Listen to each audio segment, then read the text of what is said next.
Bodhisattva doctor Babasaheb పంచాంగ ప్రమాణం చేస్తూ ఈరోజు డాక్టర్ అంబేద్కర్కు కృతజ్ఞతలు చెల్లిద్దాం అనే ఈ కార్యక్రమానికి హాజరైన డాక్టర్ ముక్కులేటి దేవి ప్రసాద్ గారు మరియు మోగా రవీంద్రనాథ్ గారు ఐఆర్ఎస్ ఆఫీసర్ మరియు ఇతర ఉన్నత ఉద్యోగస్తులు తోటి ఉద్యోగస్తులందరికీ మరియు బ్యాచ్లో నాతో కలిసి పనిచేసిన అనేక మంది మిత్రులందరూ కూడా నా యొక్క ప్రత్యేక జైలు తెలియజేస్తున్నాను. నేను ప్రభుత్వ రీత్యా మీతో ఏదైనా ఇబ్బందిగా మాట్లాడుంటే నేను ఆ విషయంపై మిమ్మల్ని క్షమాపణ కూడా నేను ఇంటెన్షనల్గా మిమ్మల్ని మీతో వాదన చేయడానికి కాదు, కానీ ఆ టైంలో సడన్ ఇన్సిడెంట్గా కొన్ని పదాలు దొర్లు ఉండొచ్చు. దానికి నేను క్షమాపణ కూడా ఈ యొక్క పూలే అంబేద్కర్ ఉద్యమంలో నా ప్రయాణ కాలంలో ఈరోజు వరకు నేను స్ట్రాంగ్గా నిలబడి ఆరోగ్యంగా ఉన్నట్టు ఈ 2 సంవత్సరాలు వీడియో డైట్ చేస్తాను. నేను స్ట్రాంగ్గా నిలబడి మీ ముందు మాట్లాడటానికి నా భార్య సబీహా సుల్తానా ప్రత్యేక శ్రద్ధ కారణంగా తను ఆ డైట్ ఏర్పాటు చేయకపోతే నేను కంటిన్యూ చేసే ఉండేవాడు కాదు. అలాగే ఈ 2 రోజులు స్కూల్లో ఒక కార్యక్రమం, అలాగే ఇక్కడ ఒక కార్యక్రమం, 2 కార్యక్రమాలు వెనువెంటనే నా కొడుకు డిఆర్పిఎస్ స్కూలే తోడ్పాటుతో వాడు లేకపోతే నేను చేసుకునేవాడిని కాదని చాలా సహాయం చేశాను. ఈ సందర్భంగా నాకు మిత్రులందరూ చాలా పెద్ద ఎత్తున నిన్న కానీ ఇవాళ కానీ నన్ను ఉద్యోగ విరమణ సందర్భంగా నన్ను గౌరవించినందుకు వారికి నేను ధన్యవాదాలు తెలియజేస్తాను. నిన్న అదృష్టకరంగా సెంటర్ క్లాస్లో ఉపాధ్యాయులందరూ నిలబడి స్టాండింగ్ ఓవేషన్ ఇచ్చారు.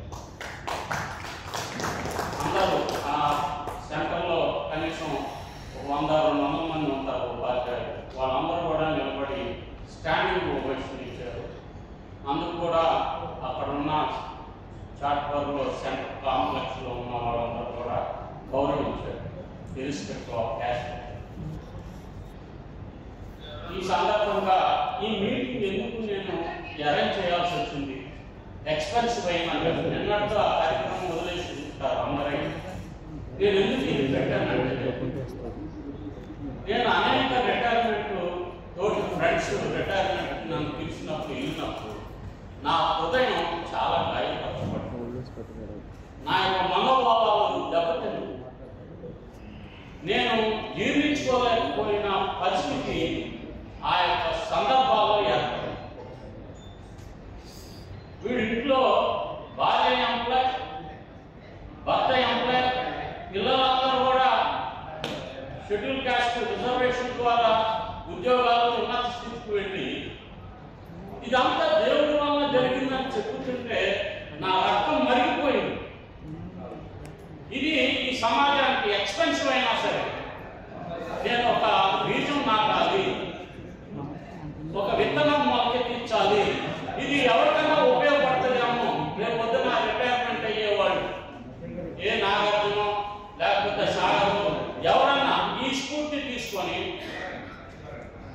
డాక్టర్ బాబాసాహెబ్కే కృతజ్ఞత చెల్లిద్దాము అని ఇంటికాడ కుటుంబ కృతజ్ఞత కుటుంబం పెట్టుకుంటారేమో అనే రీతిలో ఒక మెసేజ్ వెళ్ళాలి అని చెప్పి నేను యుఎస్ఏ డాక్టర్ చిరుకోటి పౌర్ణమి గారితో మాట్లాడి దీనికి ఒక ప్లానింగ్ చేసి ఇవన్నీ లేకుండా చేయాలి.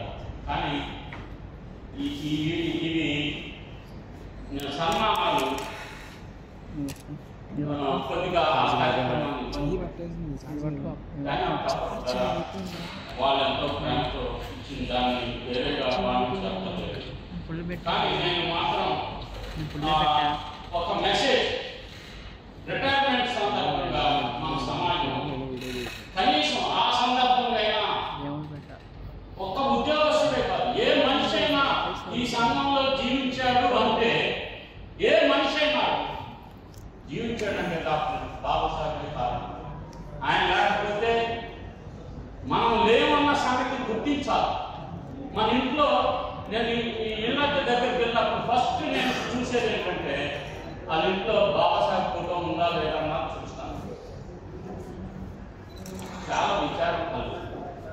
ఈ ఉద్యమంలో చాలాసార్లు బుక్ డిస్ట్రిబ్యూషన్స్కి హాస్టల్స్కి వెళ్ళినప్పుడు 500 మందిని ఆడపిల్లల హాస్టల్ మొత్తం తిరిగి చూసి పిల్లల పుస్తకాలు ఇస్తే ఎంతమంది ఇళ్లలో బాబాసాహెబ్ ఉన్నాడంటే కేవలం 4 పిల్లల్లో మాత్రమే బాబాసాహెబ్ ఫోటో ఉంది.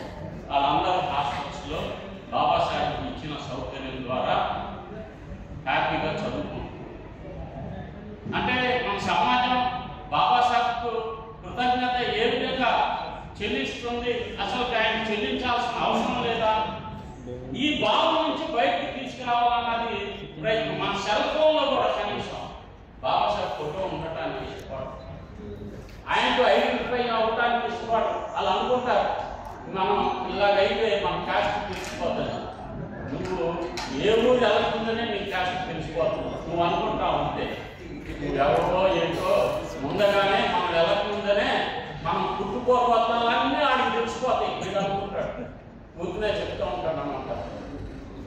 రే మీరు ఆఫీస్కి రావద్దు, మీరు వచ్చారనుకో నేను పలానా ఎస్ఐ తెలిసిపోతుంది, ఇంటికి రండి ఆఫీస్కి రావద్దని చెప్తూ ఉంటాడు. వీడి మొహం వీడు ఎవడో కూడా మొత్తం అందరికీ తెలుసు. వీడు అనుకుంటాడు రాకపోతే చెల్లి చేస్తూ నాకు పెద్ద ఇది వచ్చేసింది. తర్వాత ఈరోజు స్పెషల్ ఎడిషన్ చేసిన వాళ్ళ కూడా కృతజ్ఞత చెప్తామంటే వాళ్ళు వెళ్ళిపోయారు. అయినప్పటికీ దాంట్లో నాకు అవార్డు లేదని అక్కడ రాలేదని బాధ కాదు. ఈ సమాజం ఏ విధంగా ఉంది, ఒక ఎంఈఓ ఎందుకు సిఫార్సు చేయట్లేదు, ఒక డిఈఓ స్టేట్ లెవెల్ అవార్డుకి సెంట్రల్ లెవెల్ అవార్డుకి ఎందుకు నన్ను సిఫార్సు చేయట్లేదు అని చెప్పడానికి కోసమే నేను అవార్డు రాలేదన్నా. కానీ ఇంతకంటే గొప్ప అవార్డు మీరు ఇచ్చారు, ఇంతకంటే గొప్ప అవార్డు కానీ మీరు నిరంతరం నేను ఉద్యమాలు చేసేటప్పుడు నన్ను తీవ్రంగా గాయపరుచుకునే ఉన్నారు. మీ హాజరు లేదు, మీరు రాకపోవడం వల్ల నేను అవమానించబడతాను.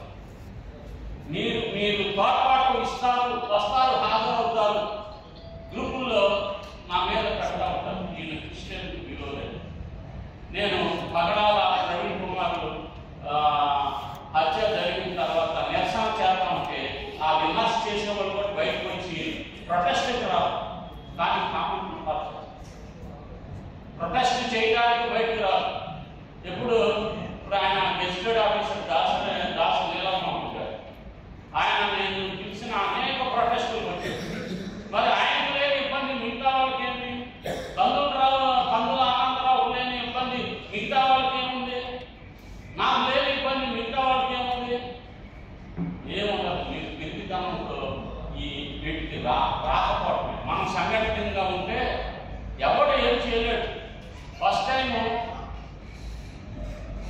ఇందాక చెప్పారు వక్తలు 28 సంక్షేమ స్కీముల రద్దు మీద అన్ని జిల్లాల్లో ఈ సెమినార్స్ పెట్టడం నేను చేసింది.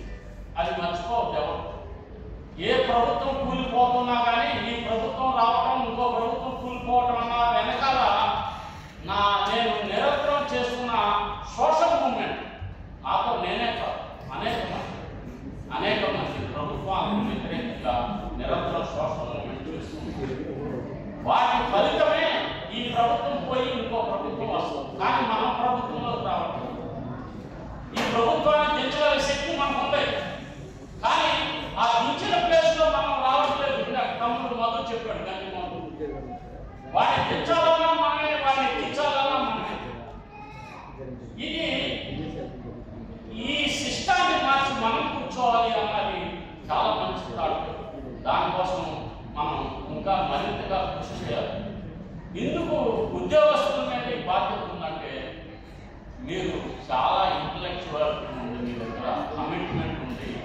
మీ దగ్గర టాలెంట్, ట్రెజర్, టైం కూడా ఉంది. మిగతా వాళ్ళ దగ్గర మిగతా వాళ్ళకి ఈ ఉద్యమాన్ని అప్పచెప్పను. ఎందుకో చిన్న మాట చెప్తాం.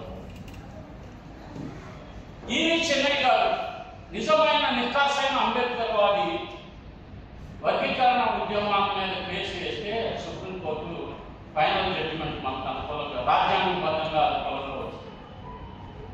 తర్వాత ఈ కేసు తర్వాత పంజాబ్ వర్సెస్ దేవేందర్ సింగ్ కేసులో ఆ కేసు జరుగుతున్నప్పుడు దాంట్లో ఇంప్లీడ్ అయిన వ్యక్తి వైసీపీలో ఉన్నారు. ఆ టైంలో వైసీపీ అండదండలతో దాంట్లో ఇంప్లీడ్ అయ్యాడు.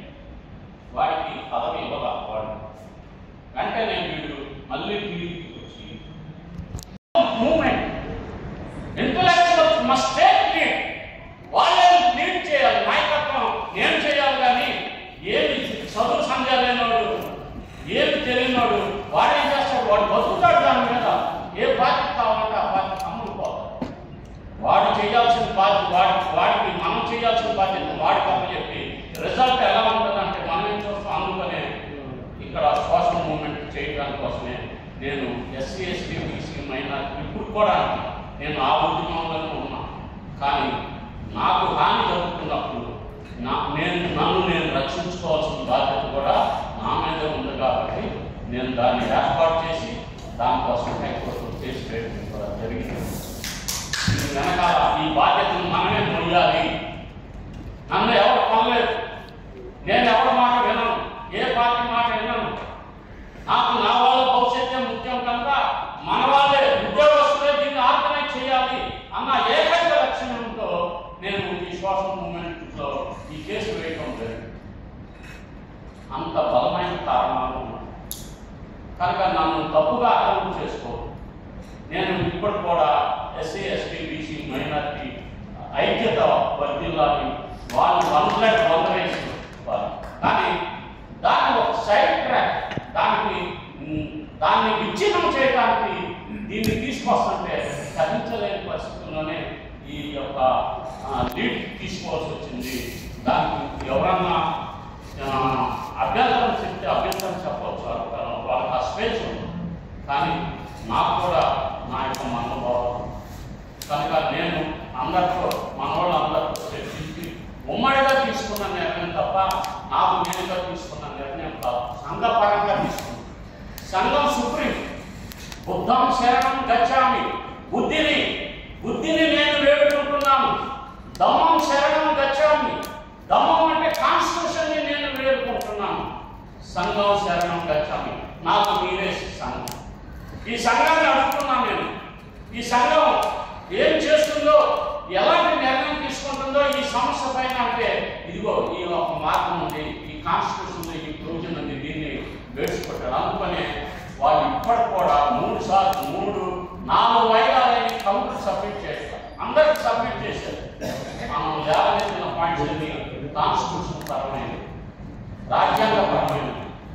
ఈ కేసు ఎఫిడవిట్ ఎవరికి బయట పెట్టకుండా సీక్రెట్గా వచ్చింది. దీనికి కౌంటర్ వేయడానికి కింద మీద పడిపోతుంది. జడ్జిగా చెప్పారు, ఈసారి వాయిదాలో మీరు కౌంటర్ అయిపోతే నేను స్టే ఇవ్వబోతున్నానని. అది గొప్ప అంటే ఇంటలెక్చువాలిటీస్ ఒక ఉద్యమానికి మేధాతనం ఎంతో ఇంపార్టెంటో బాబాసాహెబ్ ఉద్యమాన్ని తీసుకొని మనం నేను బ్యాంక్షప్తో విరోధించానంటే నేను బ్యాంక్షప్ నుంచి తొలగించబడ్డా, నేను వివేచించబడినప్పుడు కాదు. నేను బ్యాంక్షప్ టీచర్స్ స్టేట్ ప్రెసిడెంట్గా, ప్రొఫెసర్ పిడి సత్యపాల్ నేషనల్ ప్రెసిడెంట్గా ఆయన ఉన్నప్పుడు ఈ సిస్టర్ ఆర్గనైజేషన్ అన్నింటినీ ఏకపక్షంగా తొలగించినప్పుడు ఏం చేయాలో తెలియక సత్యపాల్ గారు 100 సెంచరీ మూవ్మెంట్ ఏంటంటే ఎప్పుడు రాదు ఆయన అది పెట్టుకున్నాడు. నన్ను ఒక ఆయన నా యొక్క వ్యాసాలు ముఖ్యంగా నేను రాసిన మావి ప్రాణాలు కావు మానాలు కావు అనే పుస్తకం కందుల ఆనందరావు చదివి నన్ను డైరెక్ట్గా ఢిల్లీకి తీసుకొచ్చి అక్కడ అంబేద్కర్ సేవారత్న అవార్డు ఫస్ట్ టైం నా లైఫ్లో ఇచ్చారు.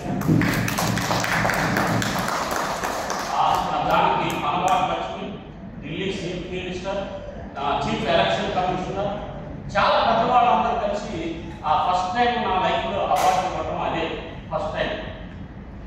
నేను రాసిన వ్యాసాలు ఎప్పుడు కూడా బ్యాంక్ మూల్యవాసి టైమ్స్లో ప్రచురింపబడాలి. నా మిత్రుడు విన్సెంట్ పాల్ నేను ఎడిటర్గా చేసినా కానీ దాంట్లో అతను ప్రచురణ చేయడానికి ఇష్టపడాలి. ఈ విషయాలు నేను బ్యాంక్ నుంచి బయటకు రాకుండా నేను ఏ ఆర్గనైజేషన్ మోసం చేసి నేను అసలు ఆర్గనైజేషన్ ఏది కట్టలేదు. నేను ఇప్పుడు పనిచేస్తున్న ఆర్గనైజేషన్ నేను పెట్టింది కాదు. బిఎస్ఐ బాబాసాహెబ్ అంబేద్కర్ స్వయంగా స్థాపించిన బిఎస్ఐ వాళ్ళ మనవుడు సొంత రక్తంతో పుట్టిన మనవుడు నడుపుతున్న ఆర్గనైజేషన్లో నేను చేరాను. నా యొక్క కెపాసిటీని గమనించి ఒక 50 మంది వైస్ శ్యామ్ కుమార్ ఉన్నారు అక్కడ తమ్ముడు. అలాంటి వాళ్ళందరూ ఆ రోజు మొత్తం సేకరించి ఒక 50 నుంచి 60 మంది సేకరించి ఏలూరు విజయవాడలో నన్ను ఎన్నుకోవడం జరిగింది ప్రజాస్వామ్యబద్ధంగా. వాళ్ళు ఆంధ్రప్రదేశ్లోకి రావడానికి 2 దశాబ్దాలు పట్టింది. ఆ బిఎస్ఐ రావడానికి, ఒరిజినల్ బిఎస్ఐ ఆంధ్రప్రదేశ్లో రావడానికి 2 దశాబ్దాలు పట్టిందంట. నాతోనే అది స్టార్ట్ అయింది.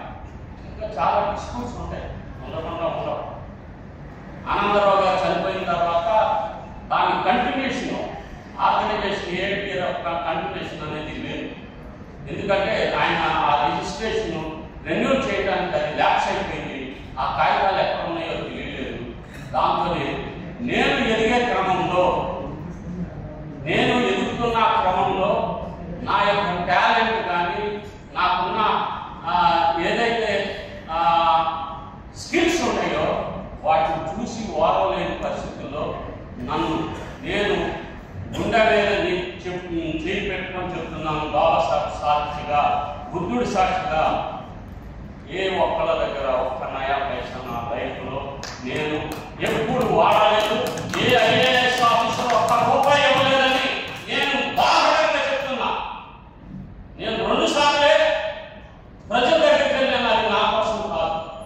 ఒకసారి ఎస్సీ ఎస్టీ అట్రాసిటీ యాక్ట్ మొత్తం ల్యాబ్స్ అయిపోయి సుప్రీంకోర్టు కొట్టేస్తే వాటిలో 13 మంది మన వాళ్ళు మధ్యప్రదేశ్లో చనిపోయారు. వాళ్ళ పిల్లలకి ₹1,00,000 ఒక్కొక్కరికి ఇవ్వడానికి విజయవాడలో ఒక 500 మందితో ఆనందరావు మేమందరం కలిసి మీటింగ్ పెట్టి మీరు అందరూ చందాలు ఇచ్చేసాను. ఆ డబ్బులు దానికోసం ఇచ్చింది ఒకసారి.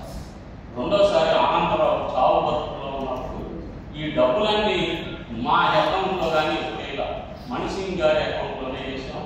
మణిసింగ్ గారి అకౌంట్ ద్వారానే వాటిని వాళ్ళకి ఇవ్వటం జరిగింది తప్ప నేను ఎప్పుడు ఏ డబ్బు బ్యాంక్ అయితే ఒక నియమం ఉండేది. ఆ ఇచ్చిన వాళ్ళకు కూడా మళ్ళీ ఇంత ఇచ్చారని పైనుంచి నాకు రిసీవ్డ్ కాపీ లేదు.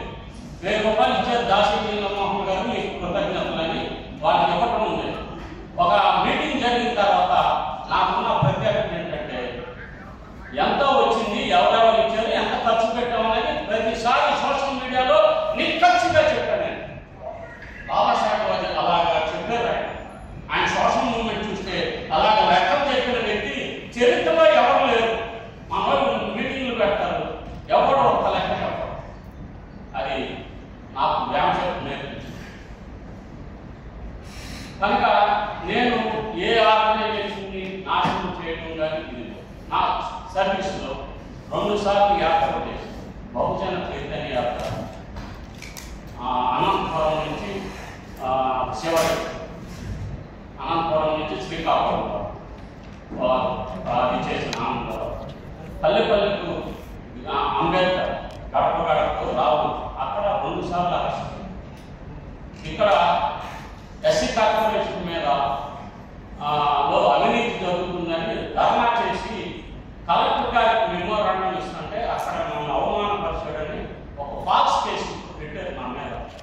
ఫస్ట్ A1 వచ్చి జుజువారి తీరాలు చనిపోయాడు. A2 నేను ఆ కేసు నేను ఇప్పుడు వాయిదాలు చూపిస్తున్నా. ఆ ఒక్క కేసు వాయిదాలు మనిషిని గారు కూడా ఉన్నారు. ఆ కేసు అలగారు అయితే రావట్లేదు, ఆవిడ రావట్లేదు. అది ఒక 4 సంవత్సరాల నుంచి వాయిదాలు పడతాము. నేను మనిషి గారితో కలిసి పనిచేయడం వాస్తవమే. ఆవిడ నన్ను తప్పుగా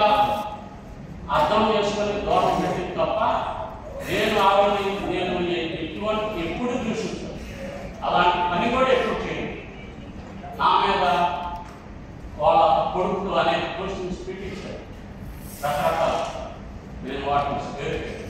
ఇప్పుడే ఇవన్నీ లాంగ్ పెట్టేసానేమో. నేను ఈరోజు సంతోషకరమైన విషయం ఏంటంటే ఒక 10 మంది నా రిటైర్మెంట్ సందర్భంగా దమ్మ దీక్ష తీసుకున్నాను. ఇది చరిత్ర. అది తప్పు అవ్వచ్చు. 10 మంది వస్తామన్నారు. వాళ్ళ కోసం 100 కాపీస్ ముంబై నుంచి తెప్పించాను. 10 మంది చాలు, లేకపోతే 5 చాలు. ఈరోజు ఒక ముఖ్యమైన కార్యక్రమం జరిగే ముందు ఒక దమ్మ కార్యక్రమం జరగాలి అని చెప్పి నేను భావించి ఈ ఖర్చు పెట్టడానికి నేను ప్రిపేర్. ఈ సందర్భంగా 10 మంది కూడా డాక్టర్స్ ఉన్నారు, లాయర్స్ ఉన్నారు, అందులో ఉద్యోగస్తులు ఉన్నారు, బాగా ఎడ్యుకేటెడ్ ఎన్లైటెడ్ పీపుల్ ఈరోజు 10 మంది దమ్మ దీక్ష తీసుకున్నారు. అందుకు వాళ్ళందరూ కూడా నేను జైలు తెలియజేస్తాను. అంటే నేను చాలా విషయాలు నేను పంచుకోగలను. మీరు ఏదైనా క్వశ్చన్స్ అడిగితే నేను దానికి జవాబు కూడా ఇవ్వగలను. మీరు ఏ విషయం ప్రస్తావించినా సరే నేను కూడా తప్పులు చేశాను. తప్పులు చేయలేదన్నా, తప్పులు చేశాను. కానీ నేను సరిదిద్దుకుంటానికి, నన్ను నేను స్థిరపరచుకుంటానికి నేను ఒక దృఢచిత్తం కలిగి ఉన్నాను. ఒక నిర్ణయం తీసుకుంటే దాన్ని కట్టుబడి ఉంటాను. నేను సిగరెట్లు, మద్యం ఇవన్నీ కూడా మానేసేసి 1997లో మానేశాను. ఇప్పటి వరకు వాటి వయసుకి కన్నెత్తి కూడా చూడాలి.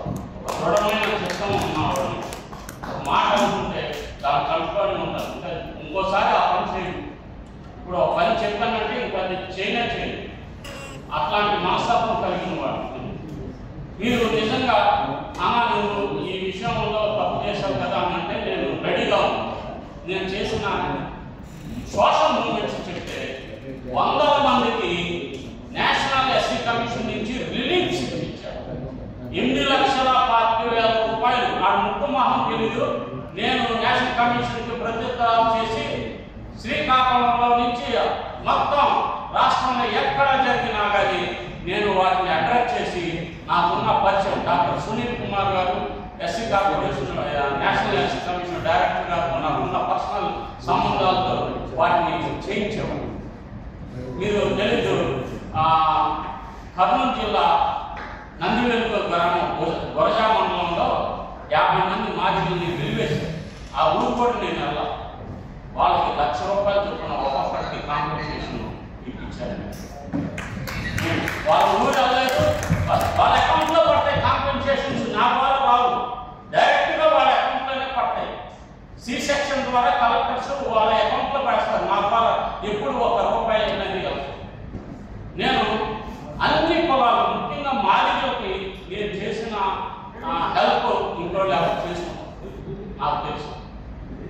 షెడ్యూల్ ట్రైబ్లో 31 పోస్టులు, ఫిజికల్ సైన్స్ పోస్టులు క్యారీ ఫార్వర్డ్ చేయడానికి అన్ని యూనియన్స్ ఇంక్లూడింగ్ ఎంబీటీఎస్ కూడా ఉన్నాము.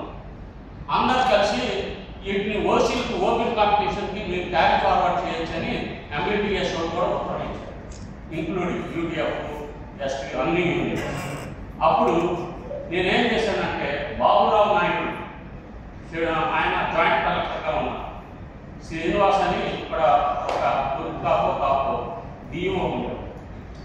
నా ముందే కూర్చోబెట్టి బూతులు తిట్టి ఆ మొత్తం లిస్ట్ అంతా దాన్ని క్యారీ ఫార్వర్డ్ చేయాలంటే 3 years అలాగే ఉంచాలి.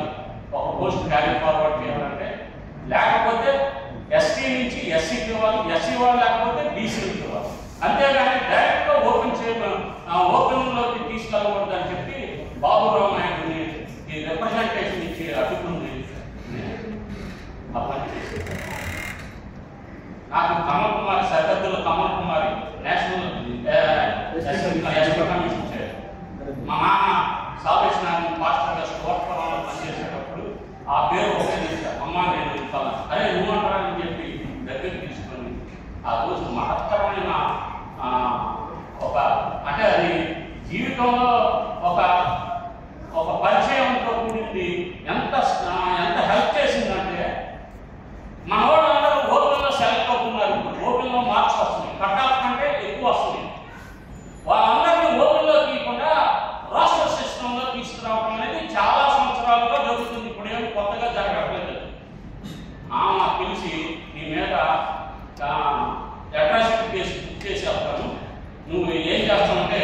నేను సాయంత్రం లోపల వచ్చే లోపల లిస్టు మొత్తం ఓపెన్లో వచ్చిన వాళ్ళందరినీ నువ్వు జనరల్ కేటగిరీలో పెట్టమని చెప్పి ఇమీడియట్గా ఆయన ఆదేశం ఇచ్చి ఆ పని చేసి ఇంకా నా మిస్సెస్ 1995 రిక్రూట్మెంట్, నేనేమో 1959. మా ఇద్దరికి 2009లో ప్రమోషన్ వచ్చింది. School assistant. నాకు ఎప్పుడో రావాల్సిన ప్రమోషన్ పోయింది.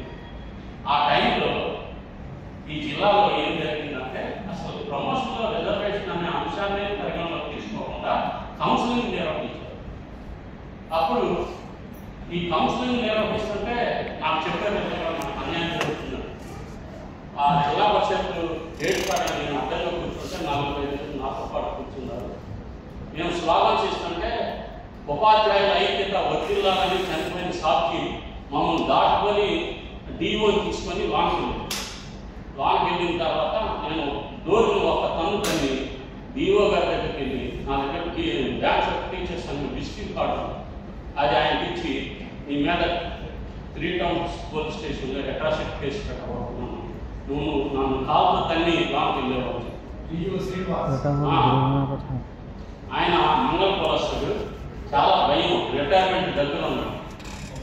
ఆ రోజు ఇమీడియట్గా ఏం చేశాడంటే కౌన్సిలింగ్ ఆపేసి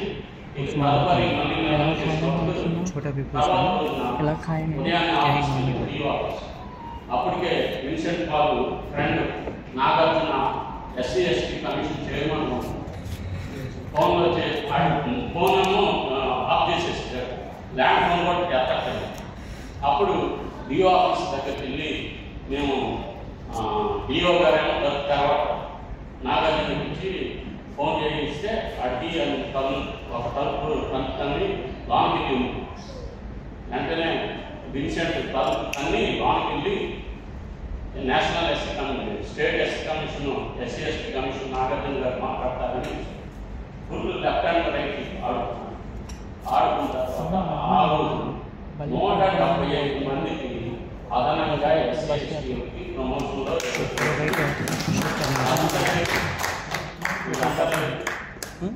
వీళ్ళందరూ ఉన్నారు కదా, వీళ్ళందరూ మోస్ట్ ఇన్సిన్సియర్, కృతజ్ఞత లేని బాబాసాహెబ్కి ఇద్దరంటే ఇష్టం. ఒకడు నైతికత లేనివాడు, రెండో వాడు కృతజ్ఞత లేనివాడు. కృతజ్ఞత లేదు కాబట్టే ఈ మీటింగ్కి బాబాసాహెబ్కి కృతజ్ఞత చూపిద్దామంటే మా గ్రూప్లో 800 మంది ఉన్నారు SC మళ్ళా ఎవరు వచ్చారు. అదే నేను పాస్ ఏదో పెట్టుంటే రెవరెండ్ వేదాల సుదర్శనం అంటే వచ్చేవాడు. ఇన్సిన్సియర్, కృతజ్ఞత లేకపోవడం చాలా ప్రమాదం, చాలా ప్రమాదం, జాతికి చాలా ప్రమాదకరం. నేను చేసిన ఈమెన్ విజయరాజు ప్రయత్నించిన ఆత్మయోగ చేశారు. ఆ మిషన్స్ నిర్మూలన ఫిజిక్స్లో ప్రమోషన్ దీంట్లో వచ్చింది. ఎంతమందికి ఇవన్నీ అంతమంది స్వయంగా ఇప్పుడు వాసే కనకాంత వచ్చింది కదా, వచ్చింది. ఆ అమ్మాయి అన్ని యూనియన్స్ దగ్గరికి వెళ్ళారు. ఆయన ఎవరు ఆమెకి జరిగిన అన్యాయాన్ని పరిష్కరించలేదు. అప్పుడు తమ్ముడు నాగార్జున అన్నాడు, మేము ధర్నా చేసి సాయంత్రానికి 20% ఇచ్చారు కొత్తూరులోకి మా పార్టీ ఇచ్చారు.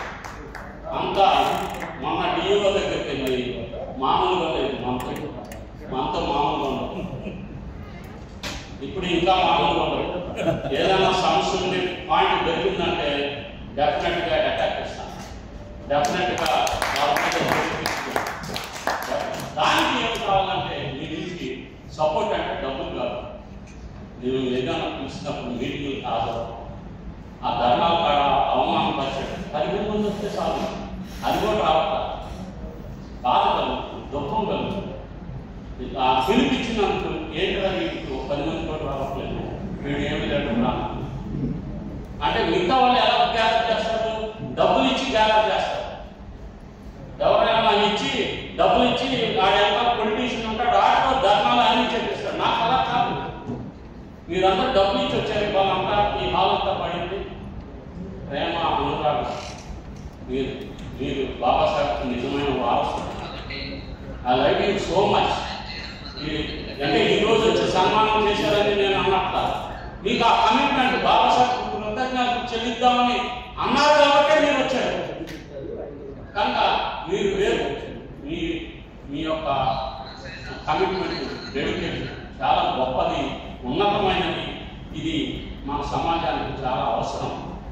దీన్ని స్ఫూర్తిగా తీసుకొని మరింతగా నేను ముందుకు వెళ్తాను. నేను ఉద్యోగ విరమణ చేస్తున్నాను, కానీ నేనేమి సామాజిక ఉద్యమ విరమణ చేయడం ఇంకా సిద్ధంగా ఉన్నాను. మీతో నడవటానికి సిద్ధంగా ఉన్నాను. మీ యొక్క అన్ని విషయాల్లో కూడా నన్ను ఒక కుటుంబ సభ్యునిగా నన్ను భావించి మీతో ఉండండి. ఈ దమ్మాన్ని ముందుకు తీసుకెళ్ళండి. అలాగే మన పార్టీని రాజకీయంగా అభివృద్ధి చేయడానికి కూడా మీరందరూ కూడా సహకరిస్తారని మీకు అందరూ కూడా నేను మామూలు